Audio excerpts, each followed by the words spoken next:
Oh, fuck.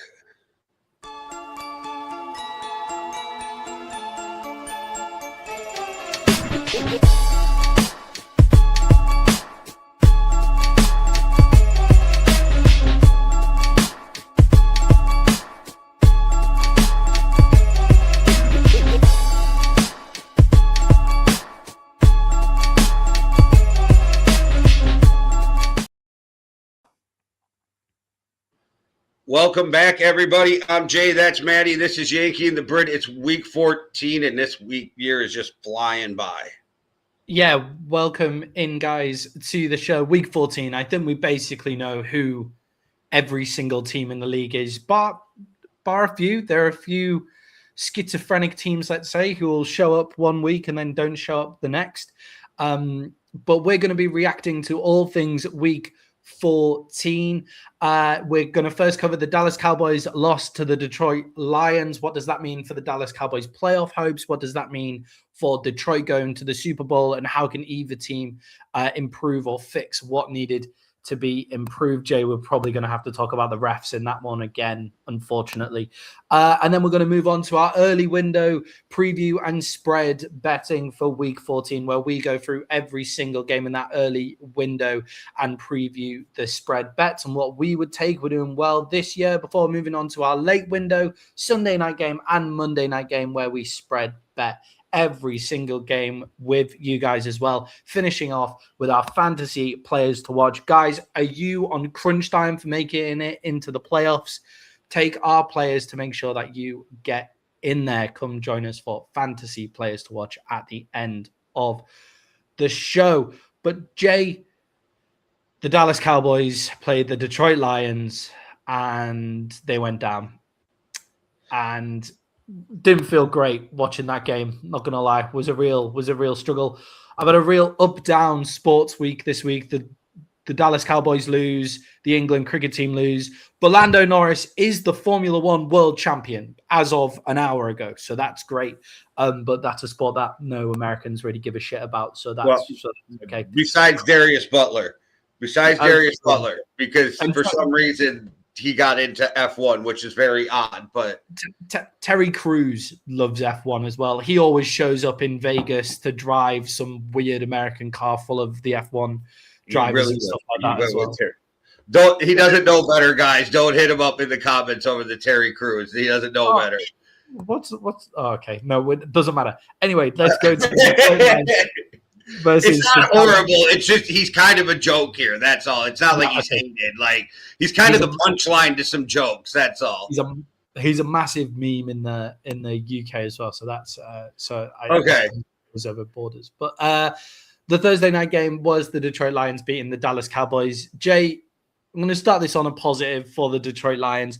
Does this win give us more confidence to Dan Campbell's play calling? Did he get his play calling right in this game? I got to start this by saying, so I watched that game and I was like, I have my thoughts. And then I was doing our reels and the shorts for YouTube.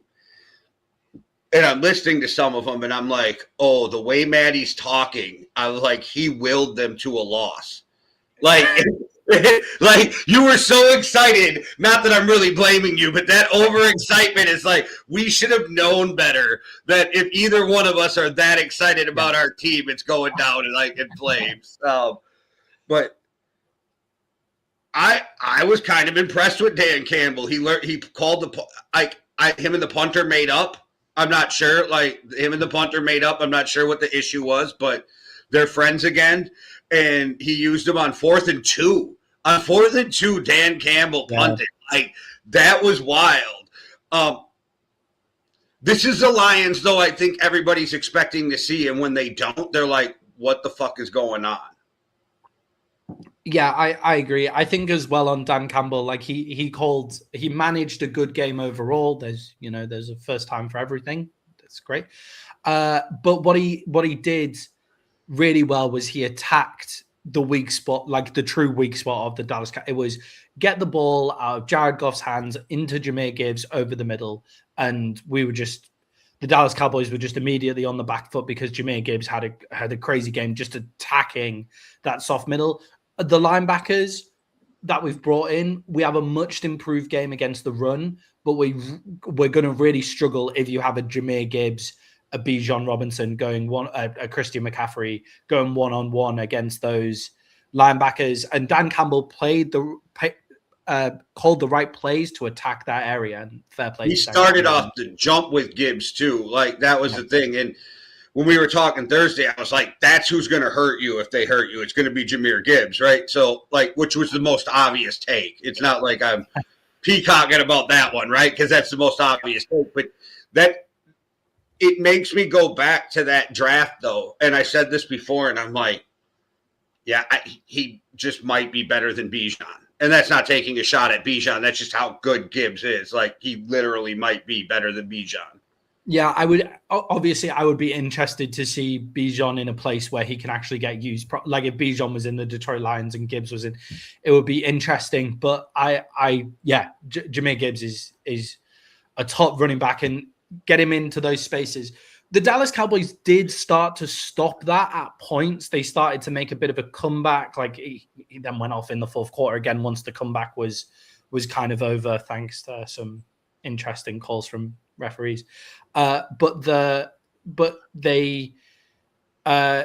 Dallas Cowboys managed to stop that, but it was at the point of this game has already got out of hand because of how quick Dan Campbell and the Detroit Lions went to that game plan, and they throughout the week they went and planned that game out. They made it solid, and fair play to Dan Campbell on that one.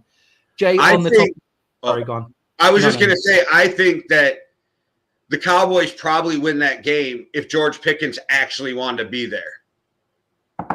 Some of his route running was pretty weak in that one. I feel like that was the George Pickens that we've been staving off seeing. I feel like as well, if CeeDee Lamb doesn't concuss himself on like trying to get the ball in the end zone, that should have just been lapped into his hands.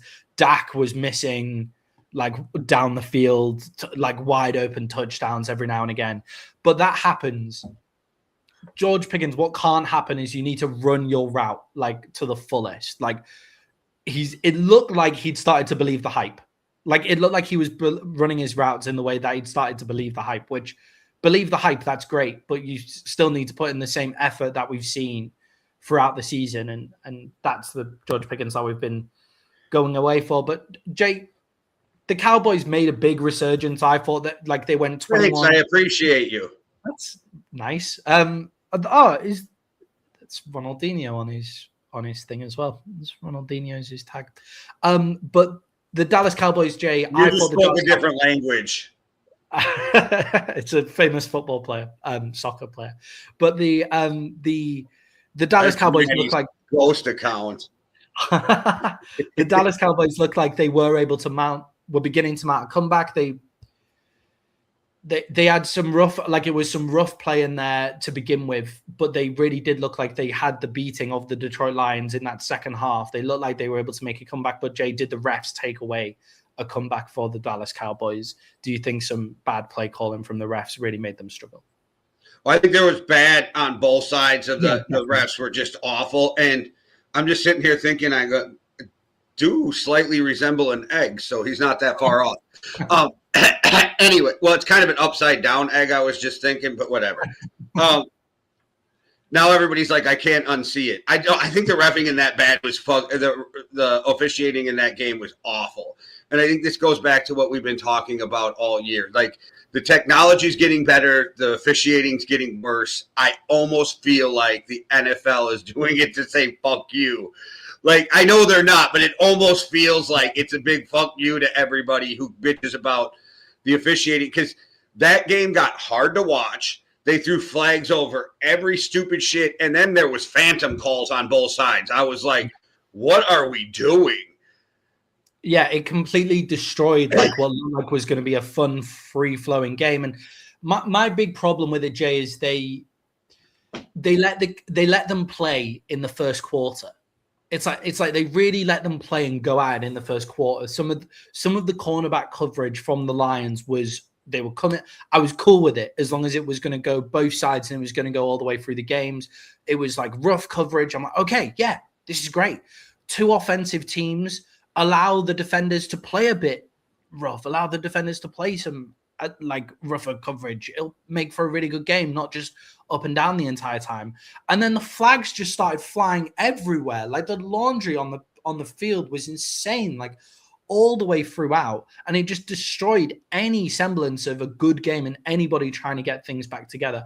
I would say, obviously, as a Dallas Cowboys fan, and fully admit my bias there, I would say the calls probably unfavored the Cowboys a little bit just because of how big the plays were, but fully acknowledge that the Detroit Lions had them on their side as well. The one play, Jay, that I have an interesting problem with, and I don't think the refs got the play call. The refs didn't get the play call wrong, or the tech didn't get the play call wrong because they overturned it. There was the Jake Ferguson offensive pass interference, which I think everybody could just agree is the most fucking phantom call ever. Like, what was that? Like, what was that? But the big one was the lateral pass, which was a fumble because it went backwards. No problem with that. But they blow it up as incomplete.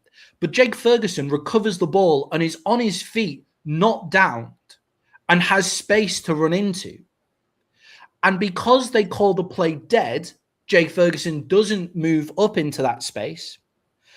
But because they then change it to a fumble off the field, the Cowboys have a 3rd and 26 when it could have been Jake Ferguson had about 10 yards of free space to run into. It could have been a 3rd and 16 isn't a big change, but it's just a weird rule that I thought was just like, that's an interesting rule. I doubt it's really happened before. Maybe the NFL might look at that. But I thought they were getting told, because they now use the technology, to swallow the whistle a little bit more on those kind of plays and let the play out. And it's what got the Lions. The next play, Jake Ferguson fumbles the ball trying to make it 3rd and 26. And it's what gets the Lions 14 points to 0 up and means the Cowboys have to go away from their original game plan. Like, it's just an interesting play call. Like, I'm sure it's the right call. It's just something the NFL should maybe look at. So it's the mechanics you have an issue with? Yeah. It's the mechanics of I don't have a problem with the call. I have a problem with the mechanics of the call. By the same argument, then Dan Skipper had a touchdown against you guys last year and should have lost that game. Because was the mechanics of the call that was a problem, and that should have been a touchdown for the Lions.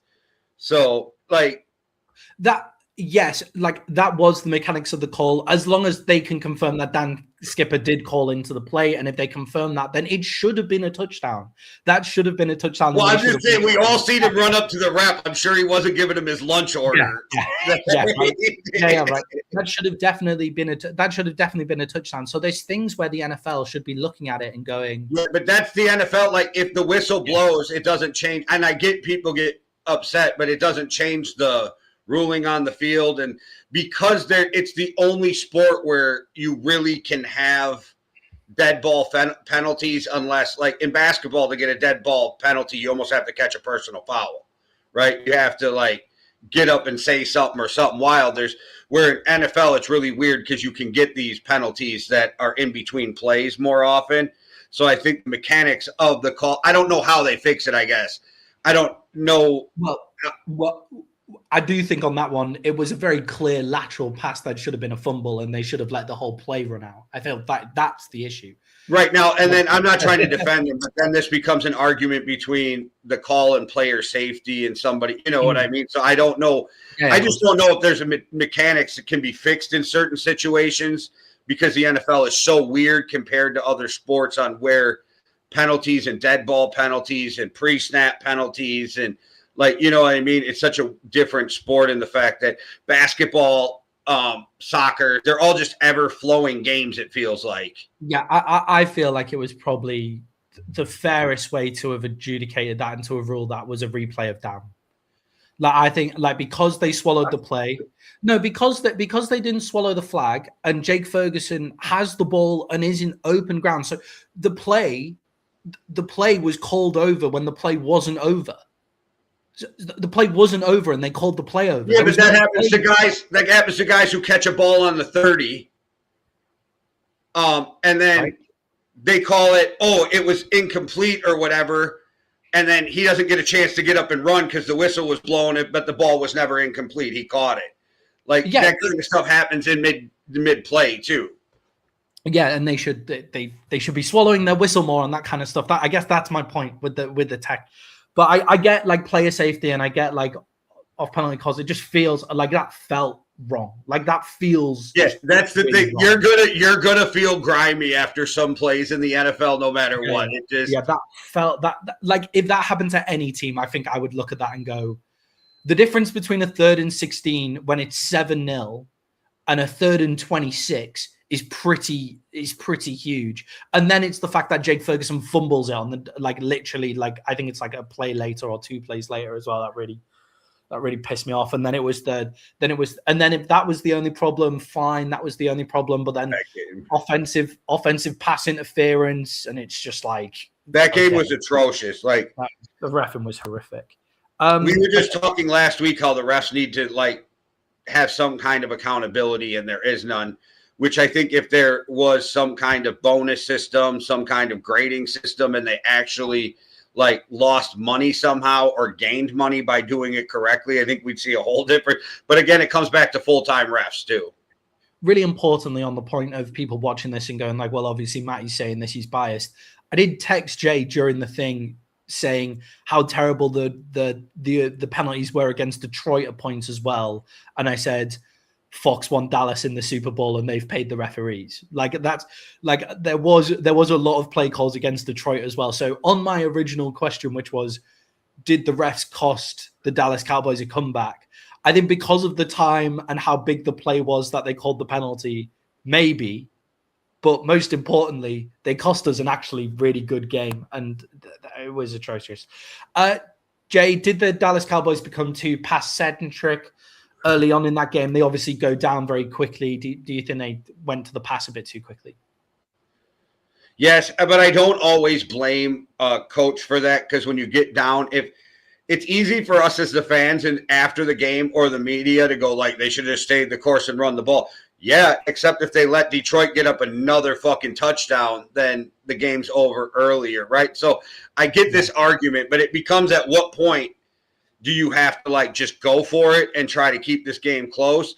And that's something that's always going to be subjective, right? So you're always going to have arguments on both sides. I try not to kill the coaches for those kind of decisions, but I still think it was a big problem. And I think that they made the wrong decision. I just have a hard time crucifying coaches for that decision, because as a fan, I'm as ridiculous as anybody, and I'll be watching a game and I'll be like, oh, fuck, if they score on this drive, the game's over, and it's literally 8 minutes into the first quarter.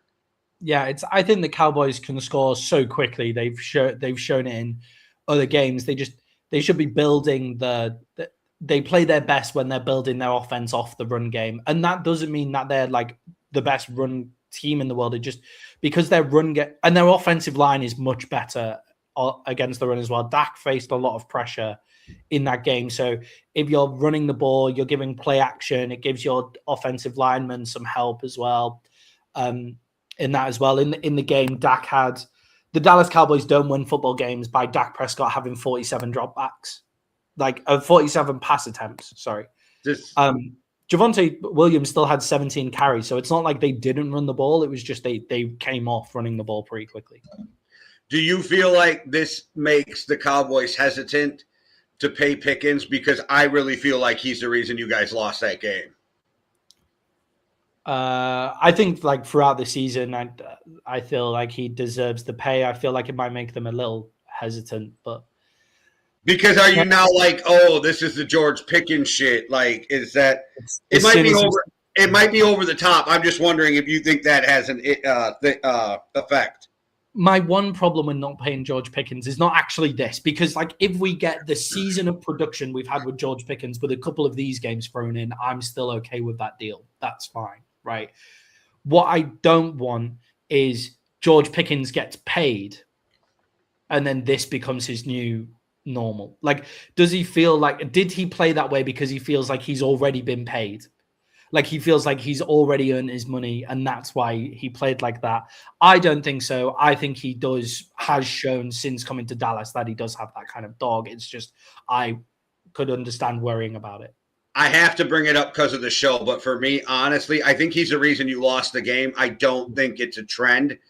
I don't think he did it maliciously. I think just something happened, and I'm not sure that that's going to see the Pickens you move forward. But because of his history in Pittsburgh, plus I don't – and just to be fair to him, I think sometimes the history in Pittsburgh, people don't look at the fact that you and I have talked about it. This is a great player that was not being utilized, so he was pissed off. So I'm not sure it was a problem. But it is also a talking point with all the, shows this week or this last couple of days too, is what's going on with George Pickens and the Dallas Cowboys. But, that's always good clickbait for the – they're always going to just focus on diva wide receiver. It's just such a trope that they'll always look for. I think he's the only thing that helps the Cowboys this week is I think the Stephen A. Max Kellerman beef is bigger than the Cowboys loss. So yeah, no, I've seen that.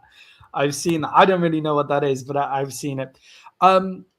With the other thing that caused the Dallas Cowboys the loss was a rough start in the second half. They come out, it's like, okay, Dallas can go back-to-back scores. If we score a touchdown here, we go in front. And Dak throws an immediate interception, like an ugly interception straight off the bat. And it's just like, okay, like, fuck. And I think from there that it was always like, we're coming back from that point. That's always going to be a struggle coming back from there. Dak can't throw interceptions. Just the way that he plays, just the way that the Cowboys play, he has to not throw interceptions. And that's obviously easier said than done. His interception to turnover ratio is actually very good this year, but I can see people crucifying Dak already. And I think, again, just a big game, unfortunate. But yeah, I don't think it's Dak's fault in that game. I don't think that Dak's to blame. I do want to thank George Pickens real quick. Because of George Pickens, they have all the talking heads have stopped talking about how how Justin Jefferson should request a trade because that's the new way of sports, I guess. One bad season, the R should ask out, which is I'm seeing it with the Bucs the last 5 years too. Oh, they haven't won a championship since Giannis carried him, so he should leave. Justin Jefferson even comes out and says, I'm not going anywhere. And they're still like, yeah, Justin Jefferson gone next year. So thank you, George. I don't have to listen to that this week because you picked up the slack. Yeah, I did. Like, I think was George Pickens at fault for one of those interceptions, or am I misremembering? Like, he doesn't undercut his route enough, and then therefore the defender's able to. Yeah, he doesn't like box out the defender. Basically, he's able to come make a play. I think it was the worst game he's had this year with you guys. Yeah, definitely. And I think the other thing is CeeDee Lamb goes out after 6 catches for 121 yards. CeeDee Lamb has to go out trying to make a spectacular catch. He gives himself a concussion. It has to start to be worrying, and I know they're different injuries, but like this year, CeeDee Lamb is like injury after injury.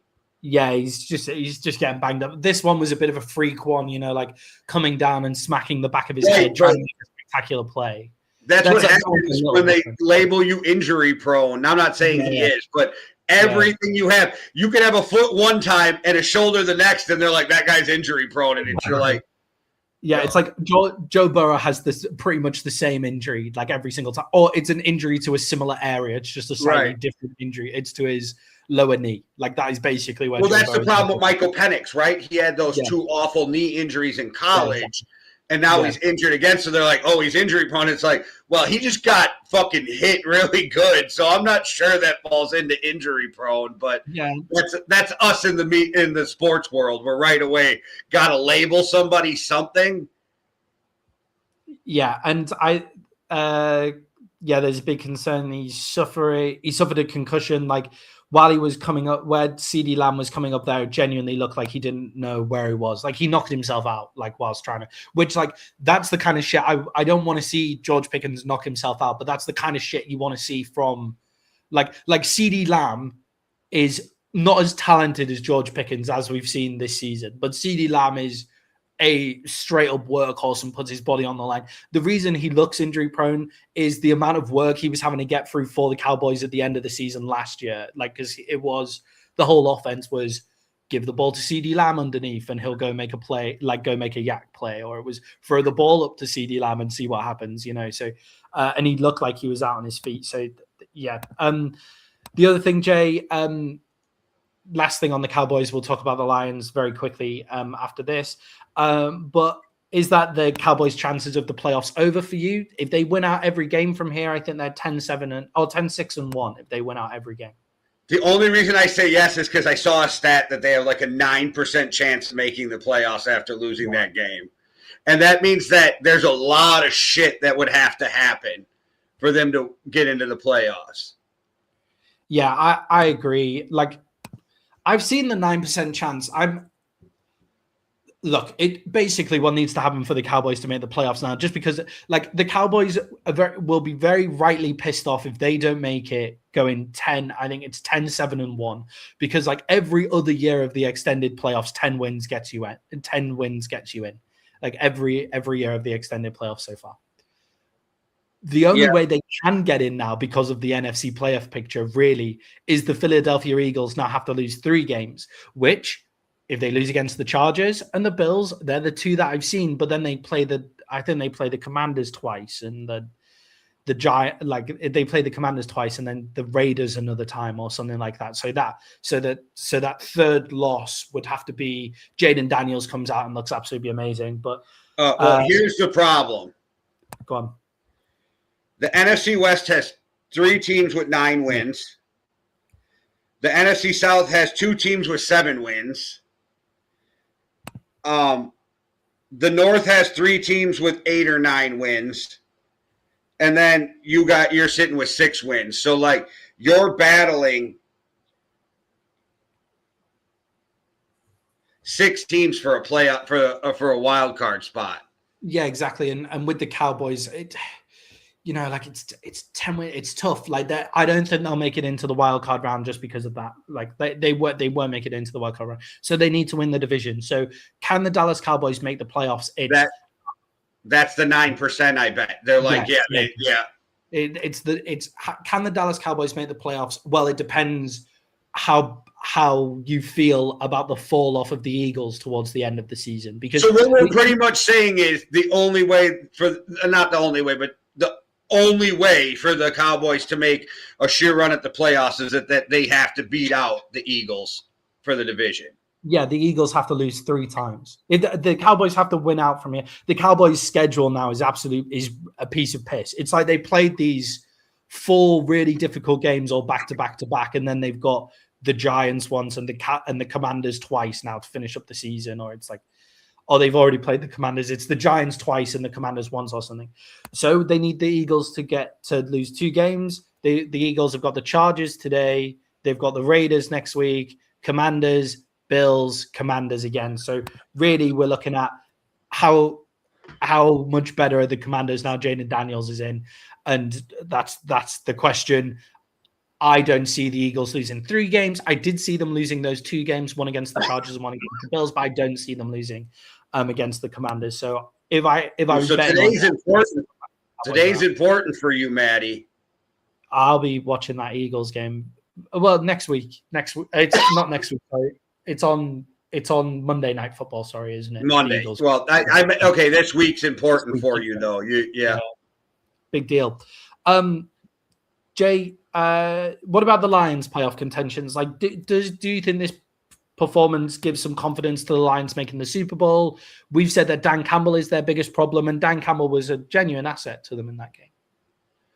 I think for the Lions, I think for any of the teams in the NFC North, it's like if you can get that home field advantage, it makes the road to the Super Bowl so much easier. Like I think I said it to you in the group chat. Like if the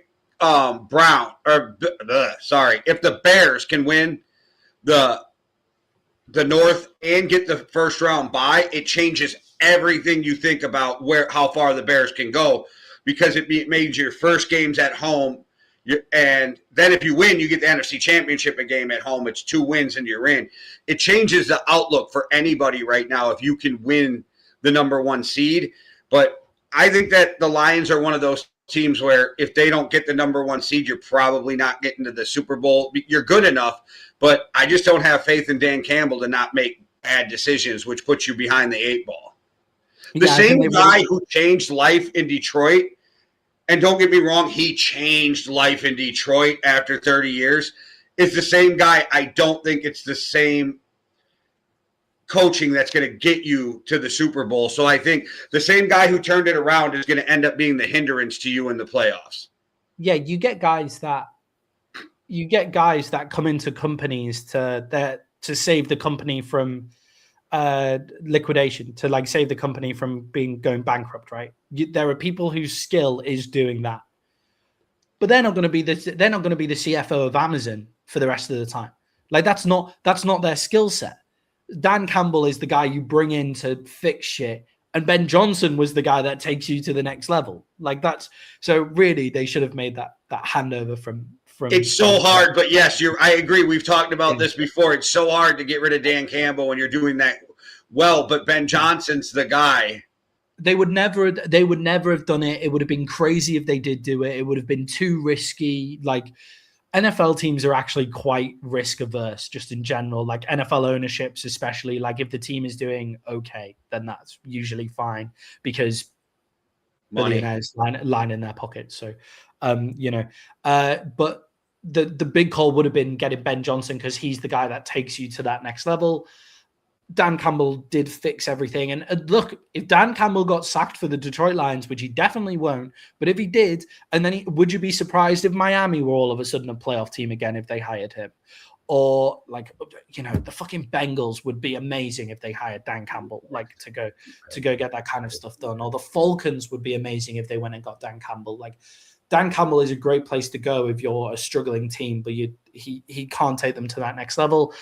I think the Lions team is good enough if they do that play calling to kind of get themselves to do the playoffs, but they have to learn from the game that they just had against the Dallas Cowboys to get there. Yeah. Okay. Shall we move on to Sunday now? Put that game in the past. Moving on to Sunday, our early window, week 14 spread bets. Jay, we're going to start off in Cleveland. The Cleveland Browns are 4.5-point favorites against the Tennessee Titans. Jay, could Myles Garrett break the season sack record in this game?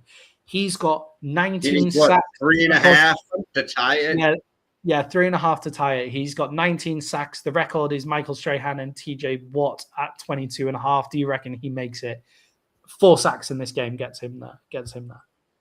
Yeah, I doubt he gets it this game, but it does really make it look like he's going to get there. But he wants to get there in the next 3 games because he does not want to hear that it took him 17 games to break, and no shot at Michael Strahan. I love Michael Strahan. He deserves it, but Brett Favre laid down for him on that last sack. So, there's always going to be that argument too. So it would be nice for the NFL if you just get Myles Garrett to get it in 16 games. Then we no longer have to talk about he did it in 17, and we don't have to listen to people like me going, yeah, but Brett Favre laid down for you on that last sack. Yeah, and Jay, I really do think he might have a chance to get there. I don't think it's impossible, but 4 is a lot to ask. The Titans' offensive line struggles, and Cam Ward holds the ball as long as longer than most quarterbacks in the NFL, and is a rookie who has been under pressure all season. So would you be surprised if he walked into? I think, Jake, the big problem is the fact I don't think either team are going to really be focusing on running the ball in this game. At 6 p.m. UK time is when the game kicks off. It is 0 degrees Celsius it'll be 0 degrees Celsius in Cleveland with a 75% chance of rain. It is currently raining there. It is currently light snow and moderate breeze there right now. And the game is in 2 hours time, and that snow is meant to continue all the way through. So I'm really thinking that there's not going to be much of a passing game for either team on this one. So maybe he won't have the chance because the Titans won't drop back enough. Jay, how does that? Who do you think that weather favors in this game when we're talking a spread of 4.5? I mean, it favors the Browns because they're from colder climate, but 32, which is 0 Celsius, 32 is not really that cold for. Yes, it's freezing literally, but. I mean, I'm in Wisconsin today, and it's 15 degrees outside, whereas we're talking 32. It's half the temperature, and Green Bay's going to play Chicago here. And both teams are probably going to be fine because it's sunny as hell but freezing, right? So I don't think that cold. I think that somebody in the UK, they're like, oh, shit, 0 is cold, which it is. But we get. Plenty of rugby at 0. I mean, it's more the snow that we're looking I at do here. think, but I think this is what this plays right into the Browns' hands because Tennessee is warmer climate. They're not used to this. And when they do get bad weather, it's an ice storm, not a snowstorm. So, like, they're not used to the same type of weather. It's different, but Tennessee's weather reminds me a lot of, like, Dallas.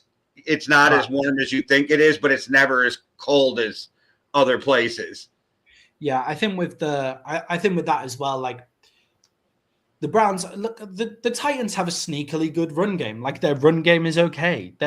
Their run defense is okay, like the Titans as well, considering how terrible they are. Like, I'm not saying it's like one of the top, but considering they're a 1-win team, they have elements of the team that are okay. It's just have never been able to put a full performance together. But the Browns defense is incredible. And the Browns run game, I do think it kind of helps Sheuder. I don't really see this weak arm stuff that everybody's talking about with Sheuder Sanders. Like, that was a big thing with him coming out the draft. Since he's been in the NFL, I've not really seen that. I don't think he's got a weak arm. Like, is it the strongest arm in the NFL? No, but you don't need the strongest arm in the NFL to get that. Yeah, I feel at some point they're just trying to find shit to nitpick, right? Yeah. Yeah, because I never once in college or the pros watched Sheuder throw a ball and go, oh, his arm's not as strong or not strong enough. Never did it cross my mind. That's still going to get there. Yeah, and it's like you're comparing it to Dylan Gabriel. Well, he's got a more, like, Dylan Gabriel might have a technically stronger arm in terms of, like, velocity of airspeed, but Sheuder Sanders has a much more live arm. Like, he's like, his arm actually is the ball comes off his hand pretty well. And to me, he's way more accurate and he throws a better deep ball. So I don't know why anybody's even having a conversation. This whole Dylan Gabriel thing, and they can say what they want. They knew in training camp that Sheuder was better. They didn't want to look like fucking idiots. You can tell by the players' reactions on the sideline to Sheuder Sanders that they've known that Sheuder Sanders. Myles Garrett went fucking ape shit on that one touchdown pass. When your captain, your best player is up like that, you already know the rest of the team feels that way. Yeah. Jay, going back to the game that they had where it's, Sheuder didn't play badly, didn't play incredibly well against the 49ers. The more I've watched that game, I've gone back and watched that game again and thought, do you know what? Like, Kevin Stefanski put them in some really bad situations and made the job a lot harder for Sheuder. Like, it wasn't the snowstorm that everybody was predicting in Cleveland, but it was windy as fuck as well. Like, that game shouldn't have been as easy for the 49ers to score points, but Kevin Stefanski was going for it in places when before the 49ers were able to move the ball at all. Kevin Stefanski started going for it in weird places, which is strange. Do you think sometimes coaches do that because they already have so many losses, the season's over, and they're like, fuck it, let's go try to get this win. Let's just see what we can do and get this win. Yeah, I just think that, like, what is the Cleveland Browns' best route to the win? Well, it was keeping the 49ers below 20 points or whatever, and like that was the best way to do it. But I think that weather might favor Sheuder Sanders. Jay, is Sheuder Sanders competing for a starting job next year, do you think, or do you think he's competing for a spot on the roster? Because I've seen that mentioned a few times as well. I think this whole conversation is crazy. Already, to me, he is the starting quarterback next year.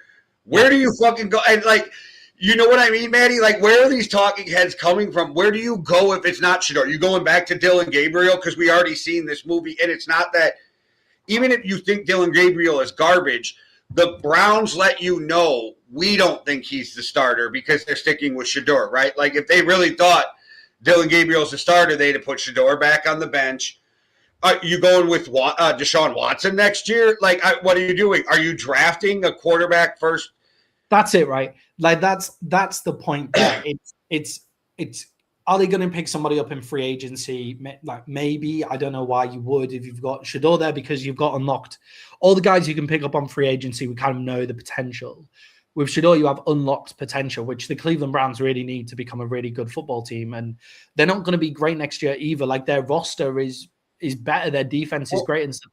The one thing that everybody is saying when they talk about this is, well, the Browns could go draft Mendoza. The Browns could go draft Mendoza. It's like, well, Mendoza just came off beating Ohio State. Just great. And Mendoza is good. I think Mendoza is, I think he's very impressive. I quite like him. But one, he doesn't fit what the Cleveland Browns actually need now. Like, why would you get a rookie in there? Like, when there's other things that you need to fix first. But most importantly, you can see what Sheuder Sanders has, and you just get that for a 5th-round pick. See what Sheuder Sanders has, make everything better. And the next class has loads of quarterbacks coming out in it if Sheuder Sanders isn't the guy. And you gave Sheuder for a full offseason after we found out that he has had 0 reps with the ones until he was named the starter. So when he came in for an injured Gabriel, that was the first time he ever threw a ball to Jerry Jeudy. That's crazy to me. Like, maybe they ran some stuff after practice, but he never even had a rep in practice with Jerry Jeudy. That is insane to me. Like, I almost feel like, why did you draft him? Because I feel like you set him up for failure from the jump by the way you handled him. It almost feels like, to me, Andrew Berry wanted him, Kevin Stefanski didn't, and there was this clash of, I'm not going to start him because you wanted him, and fuck that. Like, it's really weird. Yeah, I also think currently the Browns don't actually have the pick to get Mendoza either. Like, that's, and I also still think that Sheuder Sanders is a first-round talent. So that maybe I will over-defend him because I still believe he was a first-round quarterback. Yeah, and I think Sheuder Sanders has played well enough in a difficult offense to go and actually get things done. Like, you could see that. So Joe Flacco looked bad in that Browns offense, but all of a sudden looks amazing in the Bengals, which means, okay, maybe the Browns offense just isn't that good. It wasn't Joe Flacco playing, like Joe Flacco wasn't playing well, but, you know, and Sheuder Sanders has come in and made it look good. The Browns don't really have the pick. They currently have the 5th overall pick. For me, they look like they could more go backwards into, like, more towards the 10th pick, because they're currently joint a 3-9 record with the Commanders, the Jets, the Cardinals. Well, they're 3-8. Oh wait, no, 4-8. Sorry, 4-8. I meant 3-9. The Browns. No, the Vikings. I raised my hand. I said, "Oh wait, we got 4-8. We're 4-8. Sorry, I raised my hand for a second. I was like, "Oh no, they're a little bit worse than us." Yeah, and like the Falcons are 4-8 as well. Like, that's like the Falcons can actually win games. You know, like, but yeah, the Vikings are at 4-8 as well. Like, the Browns could actually move away. And currently, the New Orleans Saints, I don't think is a terrible place for Mendoza to go, because the Saints actually do have some semblance of a slightly decent team, and they're above them. So I don't get this. I don't understand it at all. And I think Sheuder Sanders is the starting quarterback next year. Talking about, Maddie, why is it quick? Just quick. This is why is it? And this is more rhetorical. You probably don't have an answer. We live in a society now where, yeah, it used to be the fans moved off on a quarterback too soon, but now even the talking heads, J.J. McCarthy, 6 games, Sheuder Sanders, like 3 games. It's like, what are we doing? I'm not saying these guys are going to work out, but we don't know. Yeah, I think it's crazy. And yeah, I do think that the Titans defense is a team that they should be able to go show what he can do. The weather conditions might make that a bit difficult. A bit difficult to do. But let's save any questions about Cam Ward until next time. I feel like we've spoke about Cam Ward a lot on the show. But Jay, Cleveland Browns are 4.5-point favorites versus the Titans. Who have you got? Give me Cleveland minus the 4.5. I think that they should go away with that game with more than 4.5 points, just because I feel like that defense is so talented. The running game for the Browns is really good. And I think Sheuder is just going to get better. But like I said, maybe I'm just a homer for Sheuder, but give me the Browns. Yeah, Cleveland at 4.5 for me as well makes a lot of sense in that game. Jay, the Falcons are going up against the Seahawks. The Seahawks are 6.5-point favorites. I think this basically boils down to which Falcons defense are we seeing?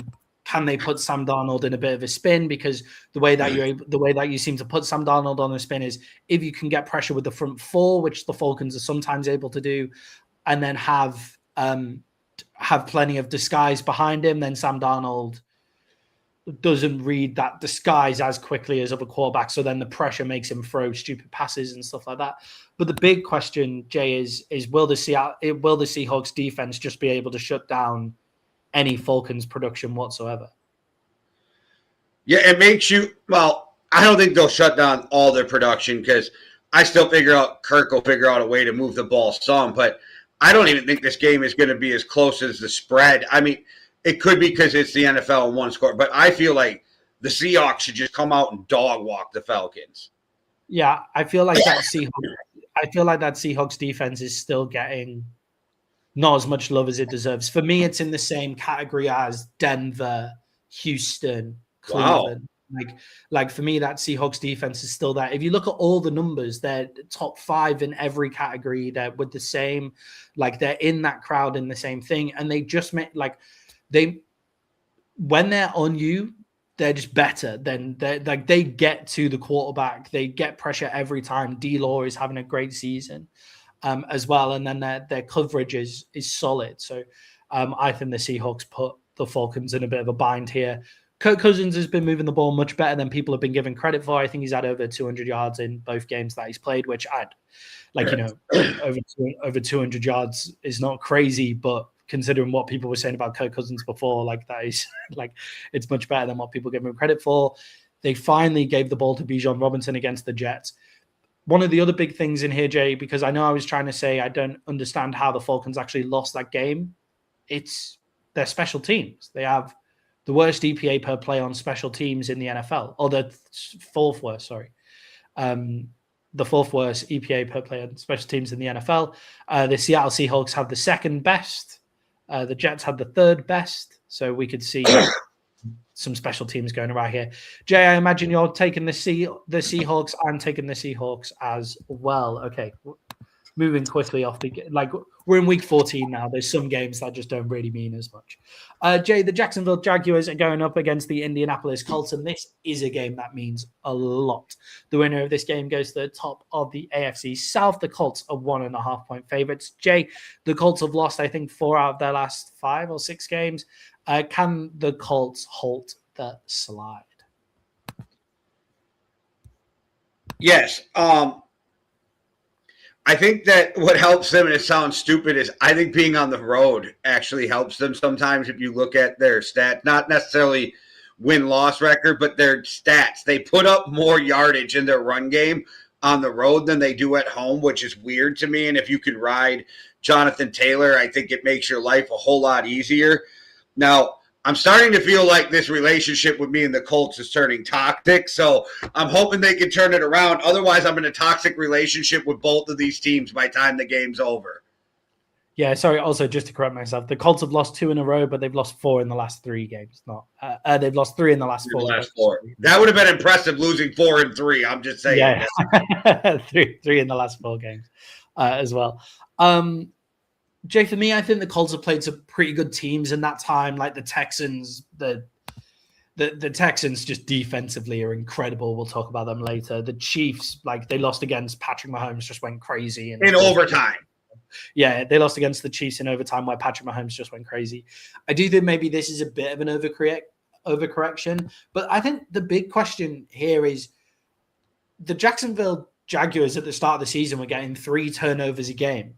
Daniel Jones has had turnover problems. Will the Jacksonville defense be able to force Daniel Jones into turnovers? Well, it always helps when you can get some turnovers. And when you got do we know how bad Sauce is right now? Sauce is out, I think.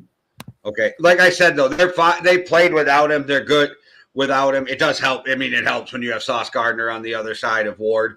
But I think that defense is good enough to create turnovers and havoc. The question comes is, can Trevor Lawrence protect the ball, and can your receivers and running backs make sure you don't make stupid fumbles? Fumbles happen. If a guy comes flying in and his helmet hits the ball, there's nothing you can do. But when you got the ball out here and you're running and it gets knocked into your hands, that shit's on you. And that's the kind of stuff. That's a Daniel Jones problem. That's also a problem we've seen with running backs and wide receivers this year. Yeah, I think Daniel Jones does have a problem if you can get pressure to him. Daniel Jones throw that many picks? Well, Daniel Jones has games where he throws a lot of picks, but overall he doesn't throw loads and loads of picks. It's just every now and again he'll have a weird those fumbles. Yeah, he weirdly he does fumble the ball a lot from the pocket though.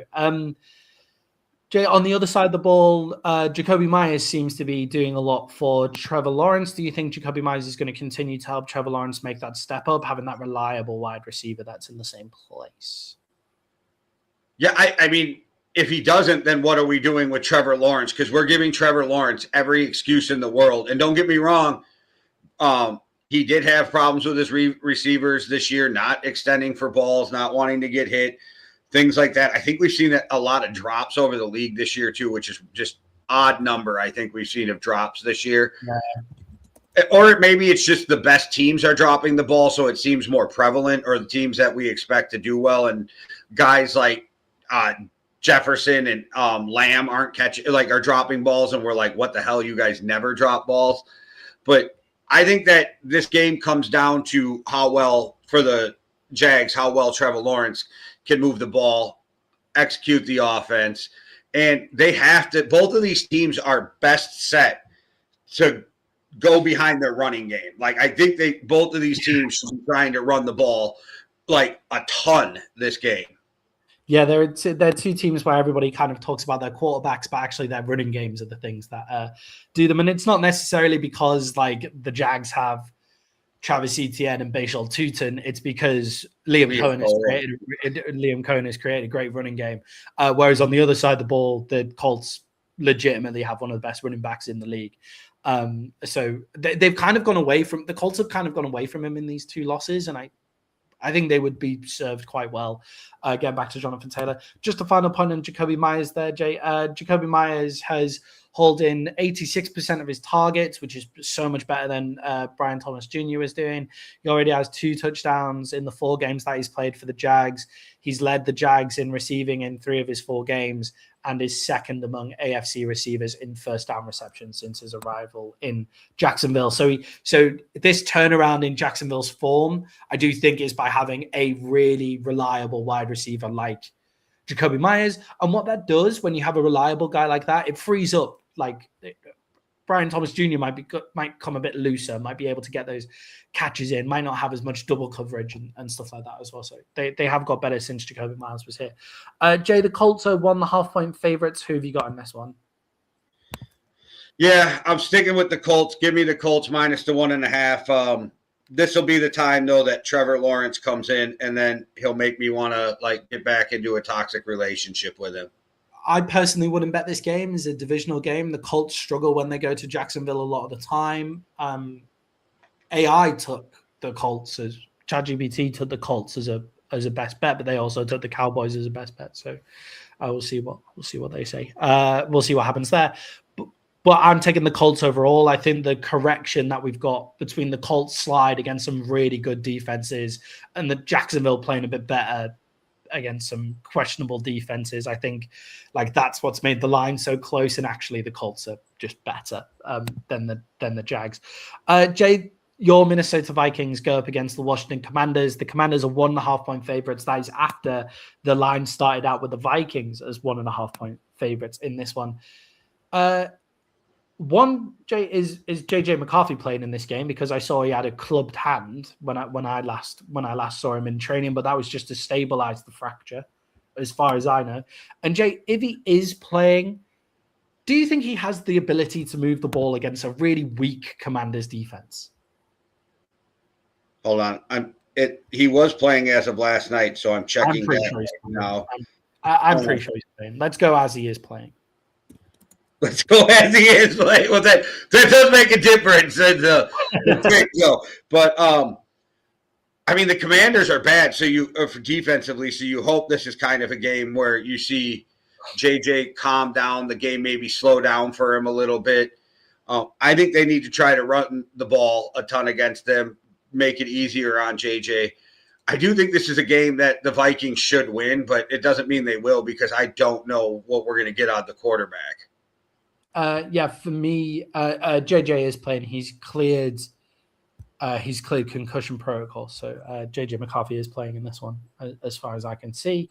Yeah, with that, JJ McCarthy has thrown the ball okay. Like like 6 games into his NFL career, when you were talking about drops, Jordan Addison and Justin Jefferson have probably been the 2 biggest drop-offs. CeeDee Lamb at the start of the season, CeeDee Lamb sort of switched in the past couple of games. Brian Thomas Jr. as well, obviously. But Jordan Addison and Justin Jefferson are 2 of the biggest proponents of players that should not be dropping footballs. JJ McCarthy's completion percentage could go up 10% if they caught their catches so far this season. And it's because I've seen some people now saying whenever, you get people who defend JJ McCarthy still, like me and you, and you see some people saying in response to that, well, he doesn't know how to throw with touch. He puts too much muscle on the ball. Justin Jefferson, if that's the problem, you should be standing in front of a jugs machine and doing absolutely nothing else, because Justin Jefferson is an elite wide receiver. Like, it's not a problem if he can't catch a fast ball. That isn't what's happening. He's a bit off. The Vikings' whole organization is a bit off this year. It's not gone the way that everybody wanted it to go. And, that can affect players' concentration. Morale is a problem. So in this game, if Jordan Addison and Justin Jefferson catch their passes, the Vikings will move the ball on this Commanders team. The Vikings will move the ball a lot. So much that I'm wondering whether to put JJ McCarthy in my fantasy team this week over Caleb Williams, considering Caleb Williams is going up against the Packers. I saw a stat that goes along with what you were saying. So in the last 5 years, guess who's thrown the ball over 50 miles an hour more than any other quarterback in the NFL? Patrick Mahomes. Absolutely. All right. Exactly. I'm just saying, you can learn touch. I'm not saying that he's Patrick Mahomes. I'm just saying they got to stop with. I agree. He needs to learn how to throw with touch, but that doesn't mean he can't, right? And it doesn't mean that throwing the ball hard is a negative. I mean, Brett Favre used to break fingers, huh? Yeah. It's not the reason for the drops. Like it can be the reason for his poor ability with touch can be the reason that he's overthrowing people because he can't drop it into a space. That's what it is, but it's not a drops problem. Like the fact that the Vikings wide receivers are dropping balls is not JJ McCarthy's fault. That doesn't mean he's faultless in the problems that they have, but that isn't his fault. Right, because even when Brett Favre was snapping fingers, Donald Driver was still catching the ball. And the Vikings offense, like, I know this is a real simplification of offense, and every team's offense functions like this. But the Vikings, more than most, and all like kind of Sean McVay's game, it's about staying in front of the sticks. Like you have to keep the momentum going in the Vikings. When you watch them play good offense, it's like a snowball running down a hill. It gathers momentum as they go through. They're constantly making these gains on you, and then all of a sudden it's a big one over the top. That's what the Vikings offense is, and that's what it was all last season with Sam Darnold. It's those big plays come after. So if you're going to drop the ball, that's going to put you behind where you should have been, and then that really, it's like Max Brosma didn't have a good game, didn't have a good debut. Like, a lot of that was also his fault, but the rot starts when Jordan Addison drops a ball that would have gone for a first down. Like he would have been a lot less tense in that game, trying less hard if his receiver caught the ball and made the play that he should have made. They've got to make those plays. So I think the Vikings can make those plays. I think they can move the ball down the field. JJ McCarthy has shown he can move the ball down the field in big moments. And Jay, on the other side of the Vikings here, God, I'm doing the thing again where I'm really overhyping the Vikings again. But has an excellent defensive performance from the Vikings been overlooked? I thought the Vikings were amazing defensively against the Seattle Seahawks. Jackson Smith-Njigba didn't catch the ball until the third quarter. Yeah, but you can't blame it for getting overlooked, because at this point you're 4 wins into a season. You got a rookie quarterback. And when you're losing, like with the Browns, does it really matter how good your defense is? Yeah, but in games like this, where it's no, I mean overall, and I think that's why they get looked. Like, nobody gives a shit that you have a great defense because you suck as a team. Like, you know what I mean? And so, yes, I think they do get overlooked, but I think rightly they get overlooked because when you suck as a team, I don't care how good your defense is in the grand scheme, not game to game, but in the grand scheme of the NFL season. Do you think the Vikings' problems are anything other than wide receiver drops and quarterback play? Do you think the Vikings have any other problems than that? Because I don't know, they still look like a great team on paper. Yeah, I think it was injuries this year too, on top of a rookie quarterback, on top of, like, I think the injury bug hit them in the worst season it could hit them too, because you're trying to develop a young quarterback, and you know what I mean? And also, I don't know why the drop started, but it seems like it's becoming an ongoing thing, which I don't think carries over season to season. I think they're just getting hit by the perfect storm of like situations all building into making it a worse situation. Yeah. Jay, the spread has switched sides since we first got it on Thursday. It's split from 1.5 to the Vikings to 1.5 to the Commanders. I believe it happened at the time where Jaden Daniels was confirmed to be playing in the game. Yeah, it's the Jaden Daniels effect. Yeah, what does Jaden Daniels' return do for this game for you? Well, it changes life for the Commanders, right? And Mariota didn't play awful, but like I said, those deep passes were bad, and Jaden Daniels hits at least half of those, right? Which changes the game. But Jaden Daniels is just on a whole nother level than Marcus Mariota, so it doesn't surprise me that it's a 3-point swing just off of Jaden Daniels. Yeah, I feel like Marcus Mariota as well is the kind of quarterback that the Vikings absolutely tee off on, whereas Jaden Daniels is a bit more of a struggle. Marcus Mariota's mobility isn't terrible. He just doesn't ever use it unless it's kind of like 3rd and 1 and 4th and 1, whereas Jaden Daniels will be happy to go to that mobility whilst also still throwing the ball. Like, that's the key to when you're going up against the defense like the Vikings, because the Vikings use so much disguised blitz coverage and those kind of things. So that if you can buy yourself some extra time to diagnose the play and then make the play, then that's huge. Do you think Jaden Daniels gets the Commanders the win, Jay? Who have you got in this one? The Commanders are 1.5 point favorites. I'm taking whoever you got because I refuse to pick this game. Jay, I'm going for the Vikings again because I think they move the ball on a weak Commanders. I don't know what to do. Like, this is one of those games I'd never bet. My homerness in me, I think, tells me Minnesota. Part of me tells me they suck and just take the Commanders. So I'm like, I'm just riding with Matty. Whatever Matty does, I'm gonna just copycat off of him. I did the full breakdown, and let me see. Where'd it go? ChatGPT has the Vikings winning at +1.5. Okay. Sounds good. Jay, the Buffalo Bills are going up against the Cincinnati Bengals. I don't know where to go with this one. The Bills are 6-point favorites. Jay, can the Buffalo Bills defense slow down Joe Burrow? Joe Burrow came back and has looked great. Yeah, they can, and I still think that game was more of a blip than what we're going to see moving forward from Cincinnati. I just thought there was going to be a big Joe Burrow effect on the first game.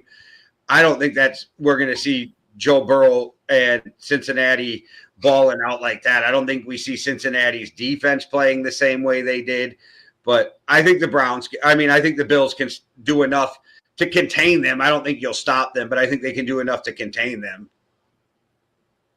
Yeah, I mean, the Bills are still bottom. No, is that? Oh, right. Okay. The Bills are top 10 in the NFL in passing defense, but they're bottom 10 in the NFL, bottom 5 in the NFL, I think. Hang on. Sorry. In passing defense, they're top 10 in the NFL on yards per completion, and for running defense, they're bottom 2 in the NFL in yards per carry as well. So they really have a problem with the run game, but they're good enough against the pass game as well. This Bills defense, obviously against the Bengals, you want to be much better against the pass defense because that's what the Bengals do really well. The Joe Burrow connection to T. Higgins, the Joe Burrow connection to Jamar Chase is really big in this game. But what shouldn't be overlooked is Chase Brown's performance in recent games for the Bengals as well. The Bengals have looked really good with Chase Brown in there. Chase Brown has really picked up on his performance since the beginning part of the season. And the main part here is Chase Brown doesn't only pick up in kind of like running game handoffs. He also has those extensions of the run games, those screen passes, those short passes that are basically handoffs, but just in a bit of a different area. So I think that could cause the Bills a lot of problem, but they're stronger in the defense where you need to be strong against the Bengals. So I don't expect the Bills defense to look as bad as it had looked as well. Jay, are the Bills kind of in danger of repeating the same thing that they've always done with Josh Allen having to become Superman and then unfortunately will throw a big game interception? Those panic plays where he throws interceptions are kind of creeping into the games a little bit more so far. What do you think on that for the Buffalo Bills? Well, I think that's how they play football. Like, it's all on Josh Allen all the time, and it's part of the problem in Buffalo is that they expect too much out of one guy. And it does happen at times, but I think especially in the last couple of years, Allen still gets beat up for, he plays Superman football and then makes a horrible play. Well, yeah, because he's playing Superman football 90% of the time. So what about the 80% of the time he's doing great, and then, yes, something happens, but it's because you put him in such a fuck situation that he has to be the one generating the offense, especially in close games. And I just don't understand. Like we've talked about before, they forget that James Cook can actually run the ball. Yeah. That's a problem. I think that's how they play. And I think Josh Allen gets beat up because if you play that type of football and whenever you make a mistake, it's magnified. But they don't talk about all the times he plays that same kind of football mistake-free. Yeah, and that's the key for me for the Bills is not making Josh Allen play Superman football, because early in his career, Josh Allen would play Superman football when he didn't necessarily need to play Superman football. And that's where the mistakes would happen. But now he's having to do it because of the play calls, whereas now they have, I don't know who Superman's sidekick is. Does Superman have a sidekick? Would be easier if he was Batman. But anyway, they have a sidekick for him. They've got James Cook there for him to hand the ball off to, and James Cook is having great plays. And the Cincinnati Bengals run defense is terrible. It's only just better in yards per carry than the Bengals. They're the fourth worst in the NFL, whereas the Bills are the second worst in the NFL at run defense. But the other side of that is the Bengals also can't defend the pass either. So like they're terrible on both sides of the ball. And I agree with you, that blip against the Baltimore Ravens, I think that could be more to do with the Ravens as well. The Ravens offense is just stumbles all the way through. We'll talk about them later. So Jay, who have you got in this one? I'm still struggling to decide at 6 point favorite for the Bills here. I'm going with the home team. Give me the Bills minus the 6.5. Bills at home in the snow. Hopefully they'll run behind James Cook. Yeah, give me the Bills. Give me the Bills that one. All right. Jay, the Tampa Bay Buccaneers are going up against the New Orleans Saints. The Bucs are 8.5 point favorites. The Buccaneers have loads of injured players seemingly coming back. I think Chris Godwin's back now. Mike Evans is back. Bucky Irvin's back, and Bucky Irvin's look pretty decent as well. How important are they, and can the Saints really keep this game close? Because the Saints have had some good performances. It's just they don't have that final thing to get them over the line. No, they can't. I don't think this game will even be close. I think this game will be Tampa Bay blowing them out. I'm taking Tampa minus the 8.5. I don't think there's a chance that New Orleans wins this game or even keeps it close, especially with the Buccaneers getting healthy. Even if they weren't getting healthy, I probably would have still taken the Bucs, but with the Bucs getting healthy and the fact that I feel like the Bucs have something to prove because they feel disrespected by the league. Yeah, I think with the Bucs, with those injured players returning, Baker Mayfield another week off his injury as well, I think they'll be too good for the Saints. I do think the Saints play well, and like even when the Bucs had on their way to the Super Bowl and Tom Brady was there as well, and they were even better than they currently are. The Saints played them close, and the Saints beat them in that season as well when the Saints weren't really as good. I mean, they did have Derek Carr in the center there rather than Tyler Shook, so maybe that's where we're at with the Saints.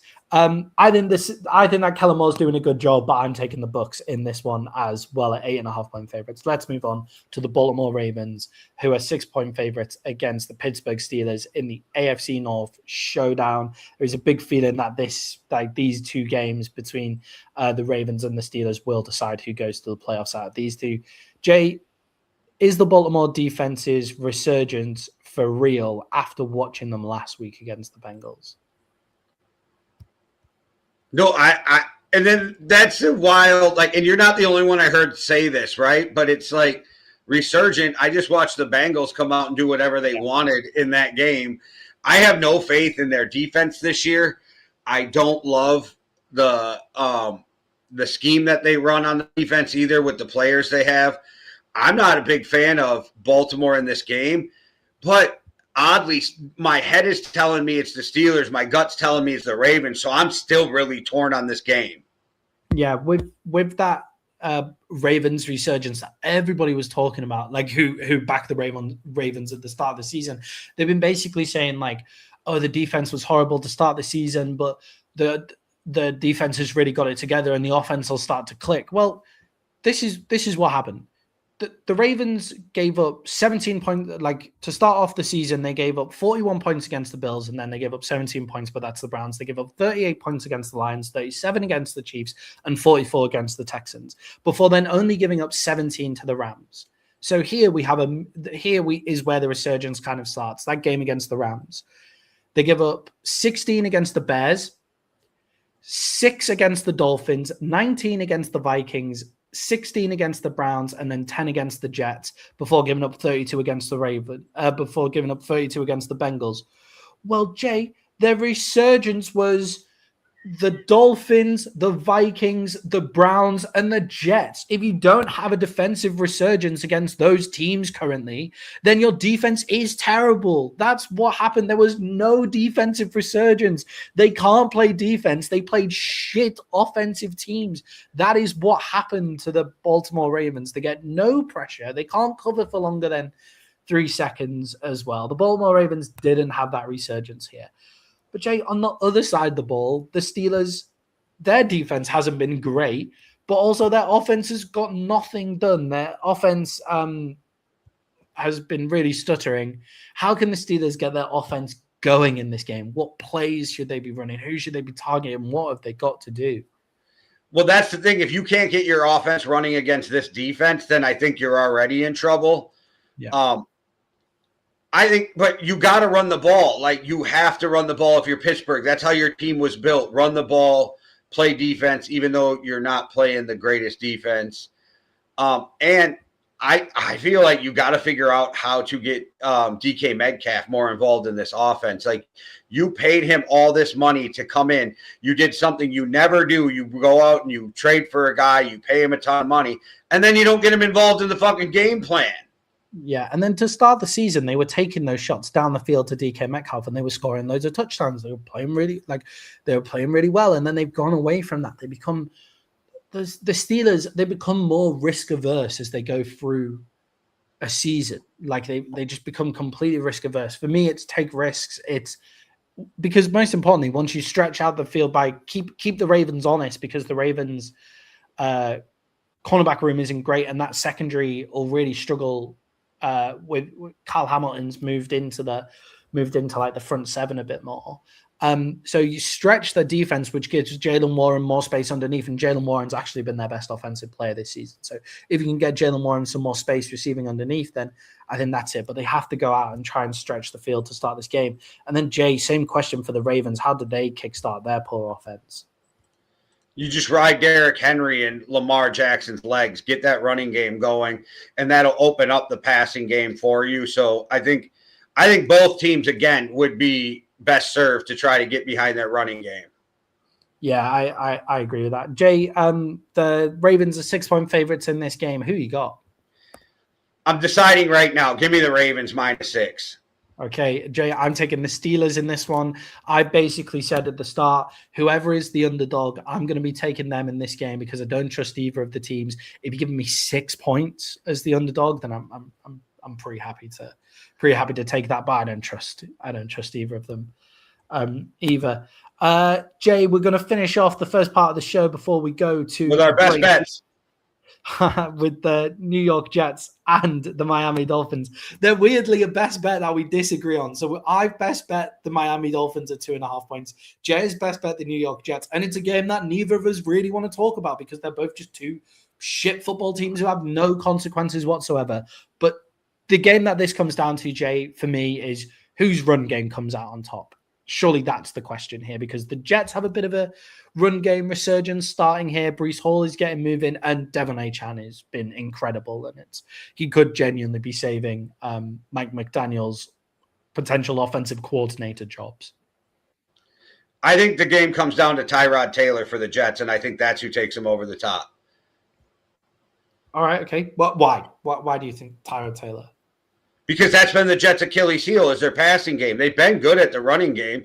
You get even a fucking serviceable quarterback in there, and the Jets are a better team. I mean, you were playing with a guy who can't even throw the fucking ball for most of the year. I think Tyrod Taylor becomes the adult in the room who steadies the ship. That's why we've seen the running game the last couple of weeks be even better, too, because now you actually have to worry about a quarterback who can somewhat throw the ball, which I think makes them even more of a threat to Miami, and that's why I took the Jets at the 2.5. Yeah, I can, yes, I can see that as a reason for why.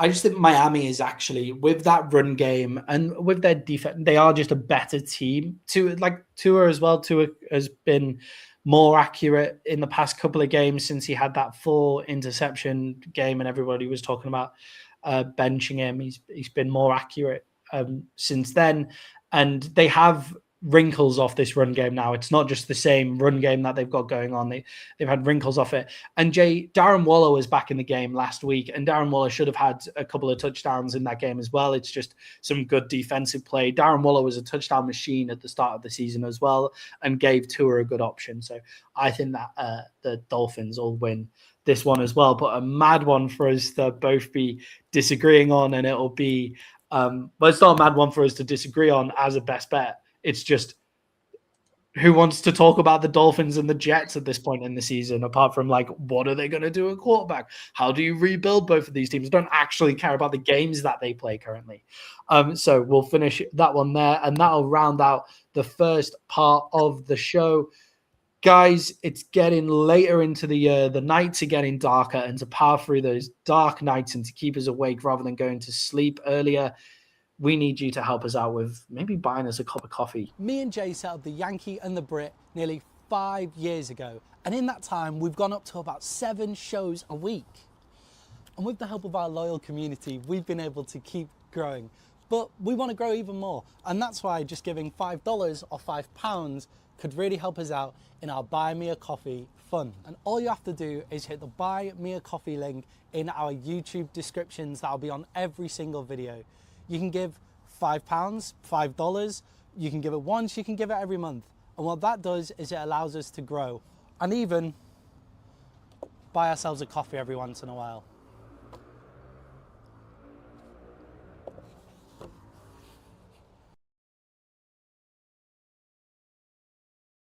All right, guys, you can buy us a coffee at any point during the show by going to the QR code that is at the top of the screen or hitting the link below for us. That would be super, super helpful. Thank you so much for any support that you can.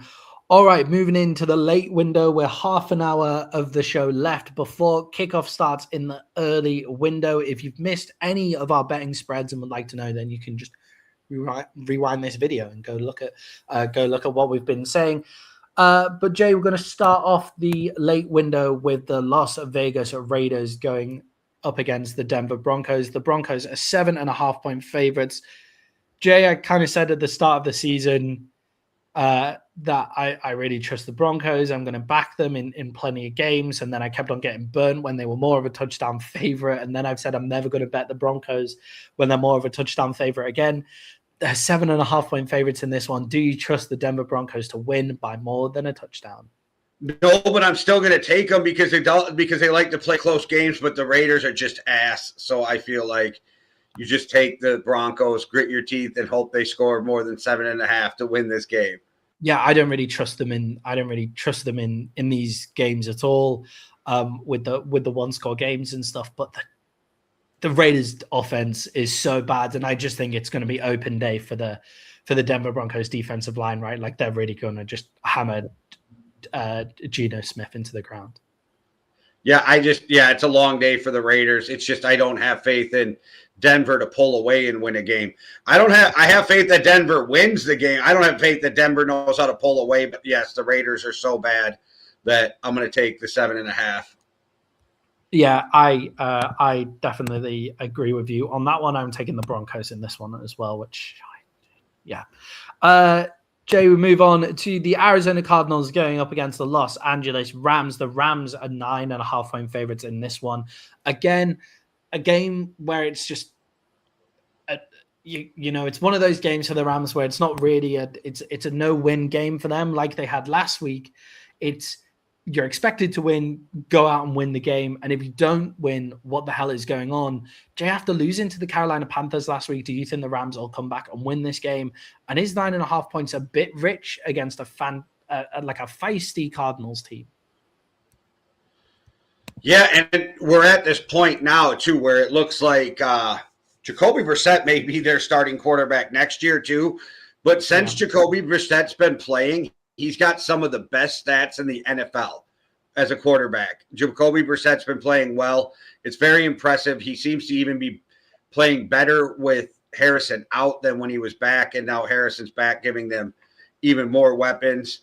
I think it's a closer game than people think. I still think the Rams win, but I'm taking the Cardinals minus the 9.5 or plus.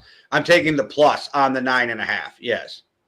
Yeah, with the Cardinals, Jacoby Brissett is coming in as like one of the top EPA per players in one of the top EPA players in the NFL, which is absolutely insane to me. They're they're like incredibly when they brought Jacoby Brissett in, we thought, it'll be no time until we see Kyler Murray again. Jacoby Brissett isn't going to make those plays, but he's coming in and has been incredibly efficient with the Cardinals offense that has weapons, and it is, just offload it to Trey McBride, hit Trey McBride. He likes Wilson.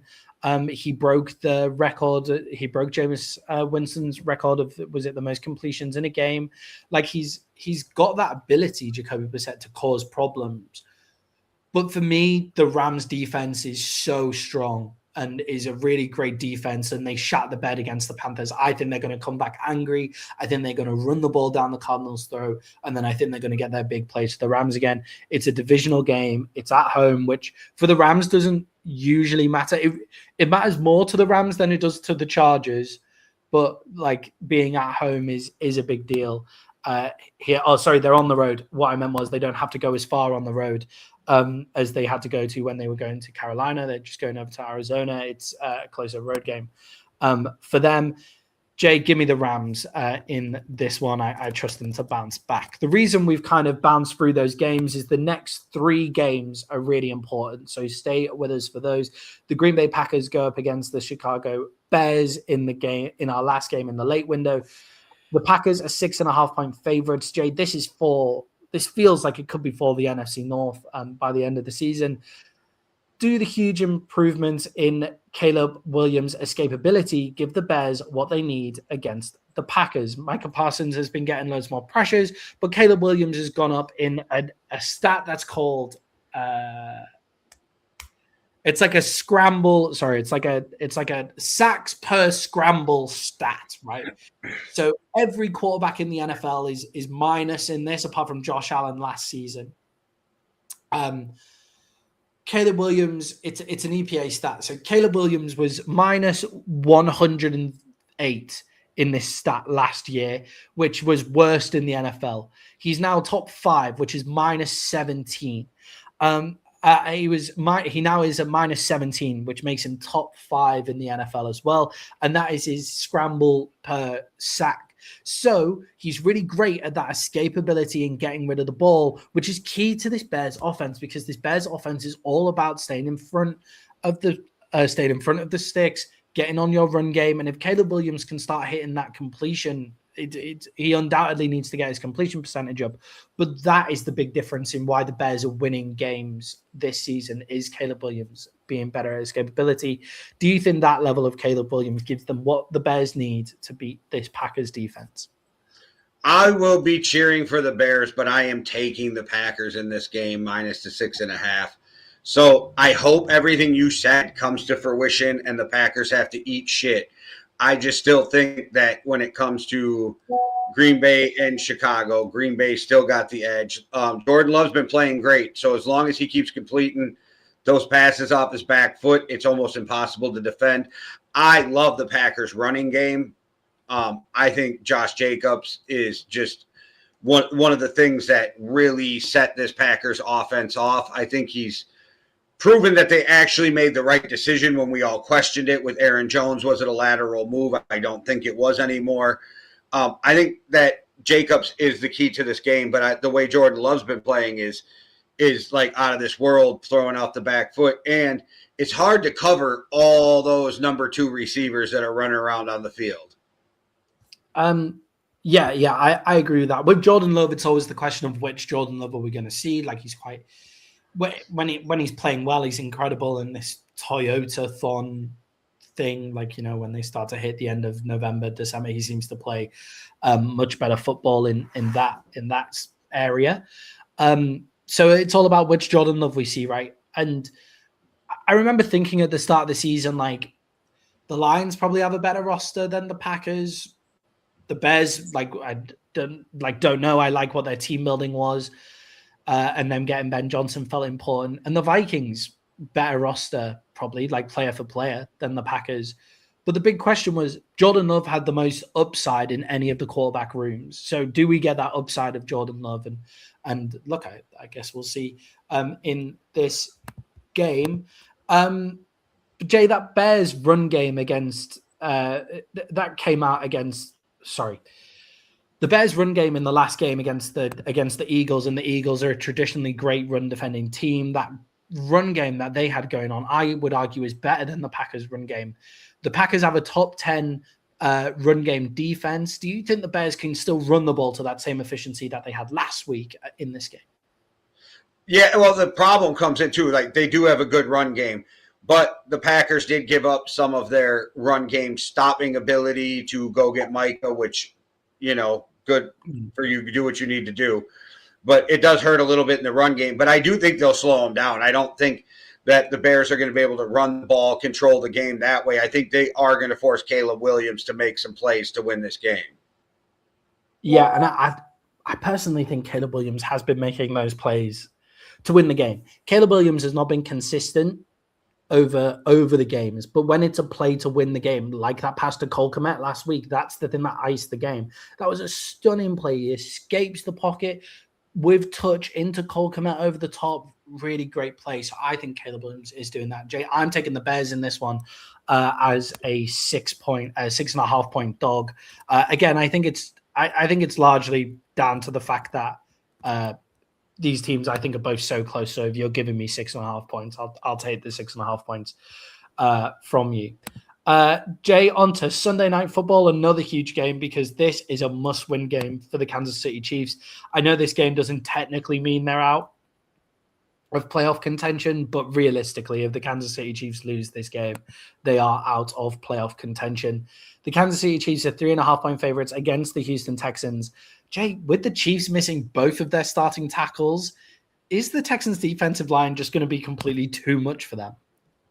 It's going to be a fucking long day, right? But we have seen it throughout history that Kansas City somehow takes a guard moves him out to tackle, and then he's the next tackle in the NFL. So that's a weird thing that we've seen. Does history repeat itself? I don't know. But this is that. I don't care what anybody says. It's a must-win.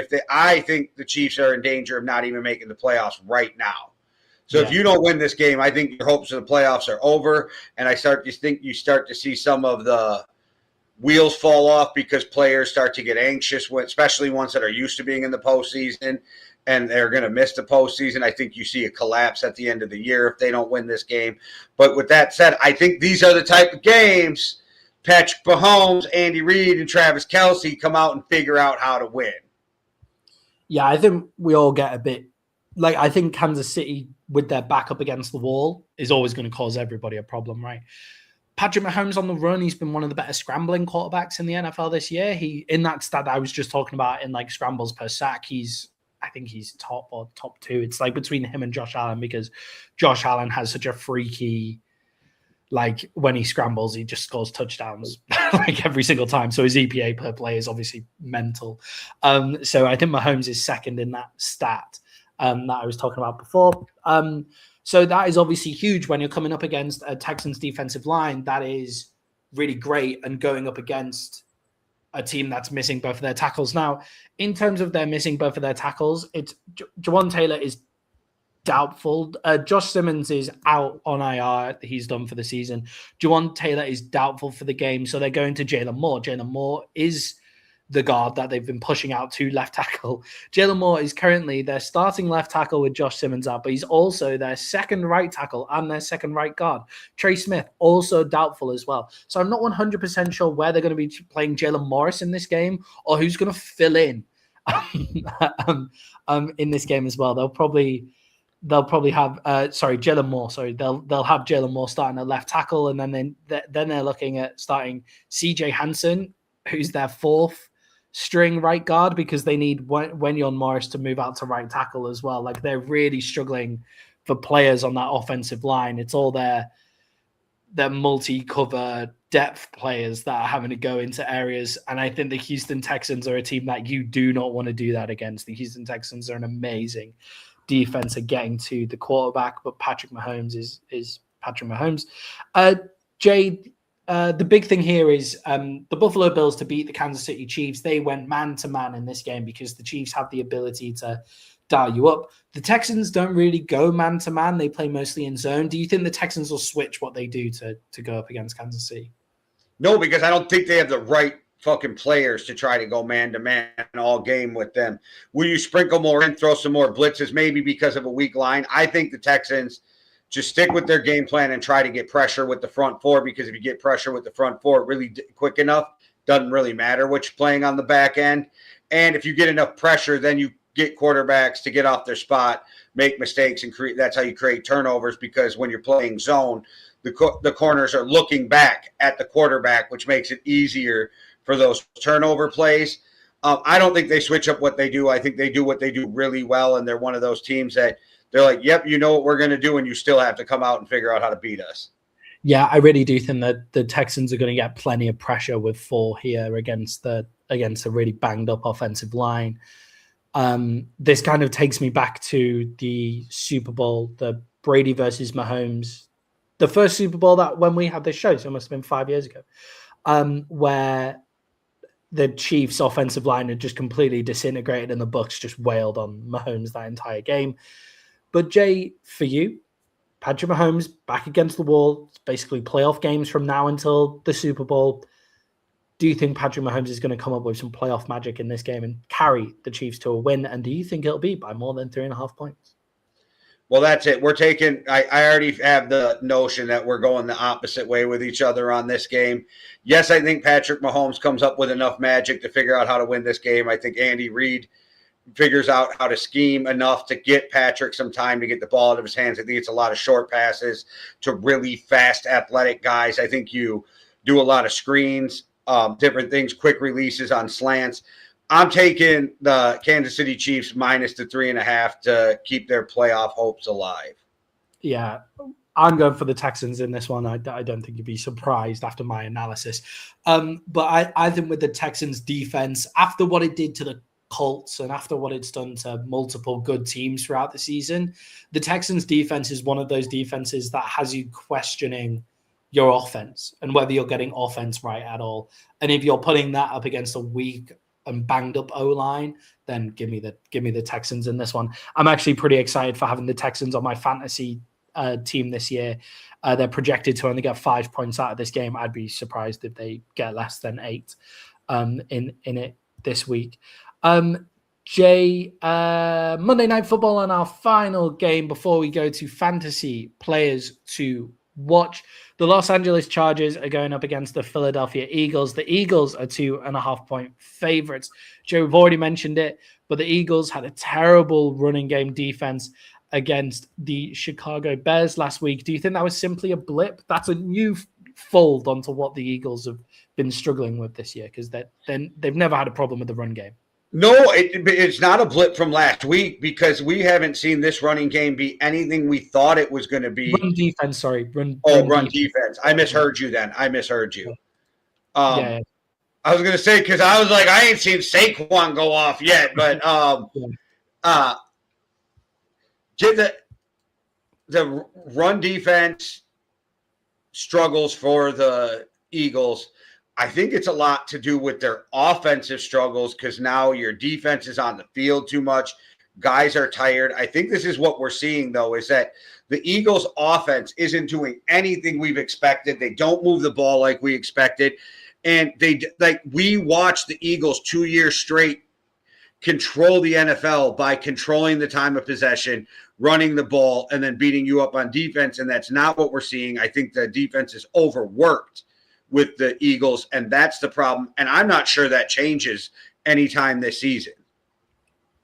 I agree with you. I think we've heard a lot at the beginning of the season about like the amount of weight that Jordan Davis has lost so that he can play more downs during a game, and he's got loads fitter, and that Jordan Davis has looked amazing. It's been the Jordan Davis he's looked good since coming into the league, but it's the guy that we were expecting when he was drafted 3 years ago now, since he's come in. But the issue is, if you're going to keep being on the field, there's only so far that new fitness can take you. Like, because the offense is spending less and less time on the field. They're actually getting worse throughout the season is the main thing. So if Jordan Davis was fit enough at the start of the season to do it, the Eagles are currently not able to do it, and Jordan Davis is their main run stuffer. Like, he is the reason why their run defense is so good, and guys like Zach Bourne as well play off that. But Jordan Davis is the main linchpin in the middle for the Eagles on that run game. So, yeah, I do think it comes down to offense. I don't think it's going to look as bad as it did against the Bears. I think the Bears just really diced them up with some great play calling from Ben Johnson and some great running from Carmen Ungai as well. But Jay, Omarion Hampton seems to be coming back for the Chargers. Kamari Vidal has looked great since taking over that role as well. And Jay, the Chargers want to run the ball more than anyone in the league, I think. I think they're the team that wants to live behind that run game with with Jim Harbaugh as well. So I think that could be a real problem. On the other side of the ball for the Chargers here, their pass protection has been terrible. But Jay, does that even matter? Are they going to live behind that run game, or do you think the Eagles can really make big plays on that pass protection here, and the Chargers won't be able to just run on them?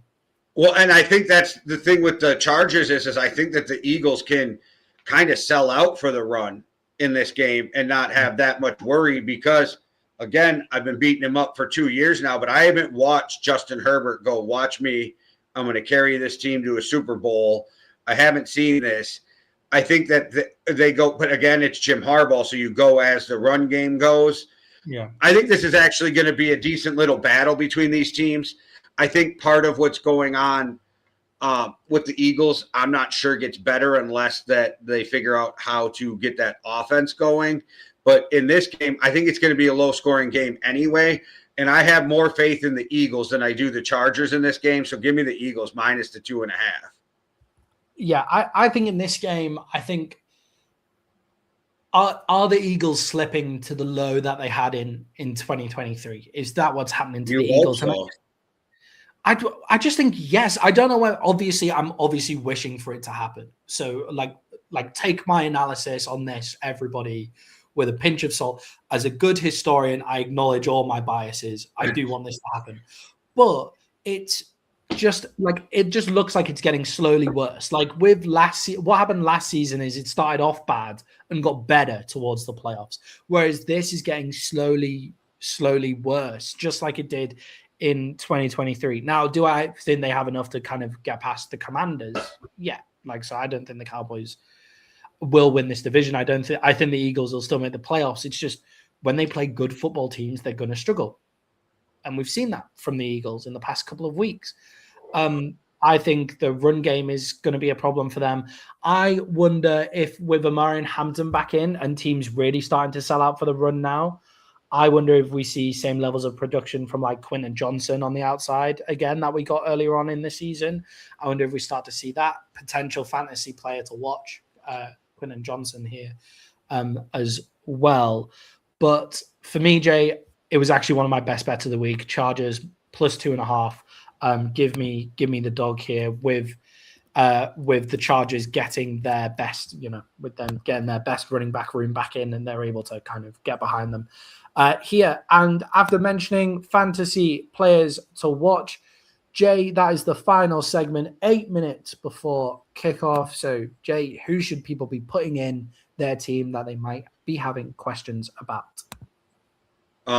Manan Guy. I always don't know if I fucked that up, but also shout out to Bucky Irvin. You might want to go get him if you can. But I think the Bears have a better running game than people give them credit for, and I think we're going to see the rookie doing some stuff. I just don't think it'll be enough to get over the Packers, but I'll definitely be cheering for them to beat the Packers. I think like people will be worried about putting Manungai in because he's going up against the Green Bay Packers defense, right? Put him in.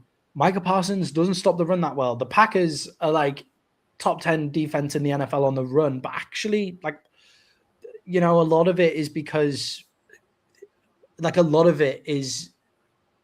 they don't give up huge plays on the ground. They're actual like play for play. They give up yardage. You can march down the ground on the Packers. It's just they don't give up those huge plays because Parsons, and this is what happened in Dallas. Like Parsons is so fast that he gets to your running back before he's able to break through the secondary. Like that's what happens. But actually, in marching it down the field, you're able to do that. So I like that Kaimanung guy. That makes sense to me. Jay, thank you very much. Jay, Amari and Hampton is coming back for the Chargers, and I think people will be worried about putting him in against the Eagles after coming back from injury with Kamani Vidal back there. It's Jim Harbaugh. It's the run game. They're going to give this ball to Amari and Hampton. They've been protecting him from coming back. He's been ready to come back for a while. Amari and Hampton, definitely. And I think a shout out for me as well, Jay, the Houston Texans defense. I think people will be worried about putting it in against the Chiefs. I think they are going to have it's going to be a big defensive game, I think, against the Chiefs as well. All right, let's recap those picks for everyone. So our best bets, mine were plus 6.5 for the Bears, plus 2.5 for the Chargers, and minus 2.5 for the Dolphins. Jay's were Seahawks minus 7.5, Browns minus 4.5, Jets plus 2.5. And just to recap, ChatGPT went for the Cowboys on Thursday night, but it also went for the Colts minus 1.5 and the Bills at 6.5. Okay. Our other picks all the way through. If you're still looking to bet 5 minutes before kickoff, you can take the Browns at minus 4.5. That's what we both took. The Seahawks at minus 6.5. We both went for that as well. The Colts at minus 1.5. The Vikings at minus 1.5. The Bills at 6. The Buccaneers at 8.5. And then this is where we started to disagree. I've taken the Steelers at plus 6. Ravens. Jay has taken the Ravens. Jay has taken the Jets at plus 2.5, whereas I've taken the Dolphins. We've both taken the Broncos. I took the Rams at minus 9.5, whereas Jay took the Cardinals. Jay took the Packers at minus 6.5, whereas I took the Bears. Jay took the Chiefs at minus 3.5, and I took the Texans. And to finish off the disagreeing agreeably, Jay took the Eagles at minus 2.5, and I took the Chargers. All right, guys, great show. 5 minutes to kick off. I hope you enjoy your week 14. I hope all your bets come true. Jay, do you want to send us out like you always do? Yes, sir. And if you're watching the Ravens-Steelers game, I'm sorry you have to deal with Tony Romo. All right. Thanks for watching. Hit the like and subscribe. Hit the notification button because there's too many shows to just tell you about it. You just got to come check them out. One world, one love. Deuces. Cheerio.